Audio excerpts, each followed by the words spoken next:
আজকে খুবই একটা ইম্পর্টেন্ট একটা বিষয় তুলে ধরার চেষ্টা করব, যদিও ক্যামেরায় স্পষ্টভাবে বোঝা যাচ্ছে না।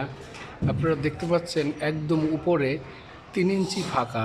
এটা একটা বারান্দার গ্রিল।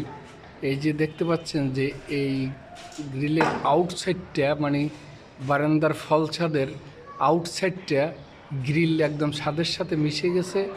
আর এই ইনসাইড ভিতর সাইডে এখানে 3 ইঞ্চি ফাঁকা। এর মানে হচ্ছে এই ফলছাদটা 3 ইঞ্চি বাহিরের দিকে 3 ইঞ্চি ঝুঁকে গেছে, যার কারণে এই গ্রিলটা 3 ইঞ্চি ফাঁকা। এই যে আপনারা দেখতে পাচ্ছেন, আমি দেখানোর চেষ্টা করতেছি যে 3 ইঞ্চি এই যে এদিকে সিলিংয়ের সাথে মিশে গেছে, আর এখানে 3 ইঞ্চি ফাঁকা। তো এই অটোপাস ইঞ্জিনিয়ার থাকলে তারা এইগুলো চেক দেয় না, আর অদক্ষ কারিগর তারা এইভাবে করে। এটা দেখাই যাচ্ছে যে ছাদটা 3 ইঞ্চি সামনের দিকে ঝুঁকে গেছে, এই ফল ছাদটা এখানে 3 ইঞ্চি ফাঁকা।